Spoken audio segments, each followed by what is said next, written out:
Ravens, lack of attention to detail, but finding themselves in an 8-point game late. Lamar, way too much time. Leads Isaiah Likely to space, a touchdown, now 2 away from the tie at the 92nd mark. Beautiful play call here. Going to sprint right, give your star the option. He takes the pass. Mark Andrews, who fumbled earlier in the 4th, had a tie game in his hands. Can't haul it in. The Buffalo Bills heading to the AFC title game to play the Chiefs. Joy and heartbreak always right there alongside one another. We see both sides of it here. Bryant McFadden, Christian Fourier, fellas. That is gut-wrenching stuff from the POV of the Ravens and specifically Mark Andrews. And on the other side, jubilation for the Bills, who get a chance now to take down a team that they could not before in the past. Mac? Yeah. I just can't help but look away from this Ravens team and how different they looked from what they presented us all season long. Where'd you see the issues? Uncharacteristic of the Baltimore Ravens. They did a great job in protecting the football the entire season, led to a very, very successful year. But when you look at this matchup, I mean, just what we saw in the first half, when you talk about the untimely interception by Lamar Jackson, the fumble by Lamar Jackson. In playoff football, these things cannot surface. And we saw some adjustments coming out of halftime, but then, of course, the untimely fumble again with Mark Andrews. And that last opportunity, with all that being said, Christian, Joe, they still had an opportunity to get right back in this ball game to force extra periods, right?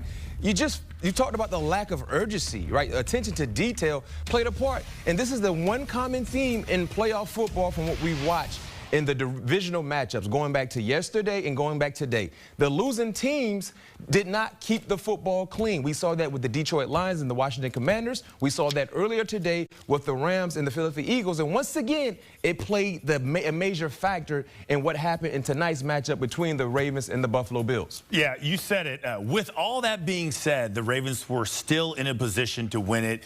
Called the perfect play.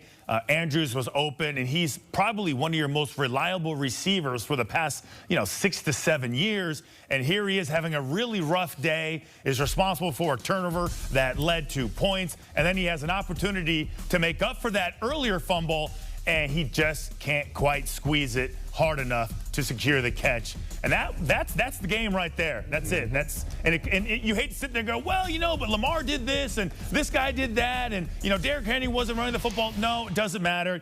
In the end, that was the game right there. You had an opportunity to tie it, and you just couldn't close it out. Reminiscent of a year ago in that AFC title game where they had 3 turnovers, Kansas City had none, and they find their season coming to a close there. This did not require the best of the Buffalo Bills. Not to say they didn't get the job done. They obviously do in this moment, but I'm looking at 270-some total yards from that offense. They really kept control of this game in most moments, Mac. When you look at what Buffalo did best today, what is that? Well, they made routine plays happen routinely. I mean, watching the Buffalo Bills, watching Josh Allen, we've come accustomed to seeing entertaining games, right? But watching them today was like watching a Lifetime show. It was a bit boring, but it got to the point, and you walked away learning something with them, right? And this tells a lot about Buffalo. They can win ball games in an ugly fashion without the high-flying entertainment from the quarterback, without the back and forth in terms of scoring points. Their defense put them in very, very good positions to score, and they did so. And lastly, for me, you talked about what Baltimore did not do.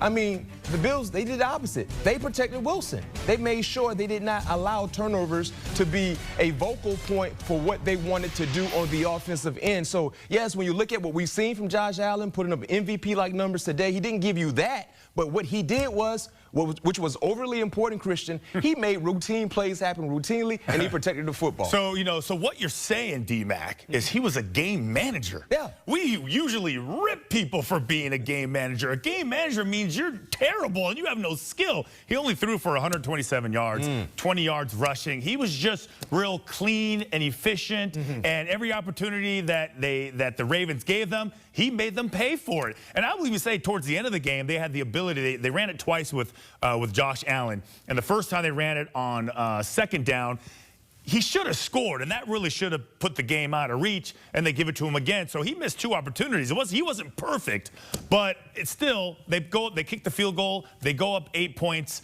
so you feel kind of comfortable. But they left a lot of time on the clock for for Lamar Jackson. And I was like, this is way too much time. I wouldn't feel comfortable if I was the Bills. Yeah. But again, it's playoff football, and sometimes you got to stop losing it before you can win it. We called it a legacy game coming in. That could have been a legacy drive to force what could have been overtime, coulda, shoulda, woulda. You come up with a loss here because of that drop pass late in this game. Obviously, opportunities throughout it for the Baltimore Ravens that they're going to get on that clicker and say, man, we let this one go. But for Buffalo, you take this opportunity, you move forward. What did you see in them that showed you maybe this could be different this time around when they do meet with the Chiefs in the AFC title game? Defensively. The thing about playing Kansas City, they will not beat themselves. You have to force mishaps for Kansas City. So you look at what Sean McDermott did defensively in totality. They were very, very feisty in creating turnovers. To beat Kansas City in Arrowhead, you're going to have to force turnovers. You're going to have to do that. You're going to have to make sure you put them in uncomfortable positions to be able to get the football back to give to your offense. So that's a bright spot for them, and hopefully this can follow them to Arrowhead next week. And lastly, for me, Christian and Joe, you do not want this to be a close ball game where the referees could play a part. Because if you look at what happens in these situations... Point well taken. No question. You want to take care of your business. That's basically what I'm saying. Take care of your business. Do not allow to leave any meat on the bone. Because when you do that, it's going to come back to bite you. And you got to find a way to finish the drill. So what I think is interesting is the philosophy and that you approach this game against the Chiefs. I had the opportunity to talk to defensive coordinator Steve Spagnuolo back after he was fired by the St. Louis Rams, and I asked him, like, what is his approach when he goes against Tom Brady? Because Tom Brady and Patrick Mahomes, they're similar. You think you got a nice, comfortable lead, and you're kind of resting. You're not necessarily aggressive. And what he says is when you're up 7 points, you need to call a game like you're down 14, because their ability to that Patrick Mahomes puts on a defense and the burden that is squarely on the shoulders of the defensive players and the defensive coordinator and the offensive coordinator to keep his foot on the gas. You cannot relax with them. They get 14 points, 2.5 minutes. That's nothing. Piece of cake. They're not intimidated by it. They don't get nervous about it. And they have so much success coming back and winning, especially one of the greatest games ever when they played against the Buffalo Bills. So your approach needs to be different going against. 13 seconds. We're going to have a 13 seconds game preview of that one coming up here in a bit on CBS Sports HQ. Back to the here and now, and a final thought on the season here for the Baltimore Ravens, which in so many ways was defined by Lamar Jackson, but also the man next to him in Derrick Henry. I don't know if you're into numerology. 16 was sort of haunting the Ravens here after just 16 rushing attempts as a team. I know they did rush it more in this game, but 16 rushing attempts, 84 yards for Derrick Henry. Was that enough? No. We saw that third quarter. No. Dominant, assertive. I know things get different down the stretch and you got to play it a little differently, but early on, enough, Henry? I know my keys to victory for the Ravens for the pregame show, Derrick Henry has to get at least 20 carries. You said he had what? 16 for 84 on a final tag. And I said if he gets around 20 or so carries, he would get you. Cô xin chào tất cả các bạn đã quay trở lại với kênh YouTube của mình.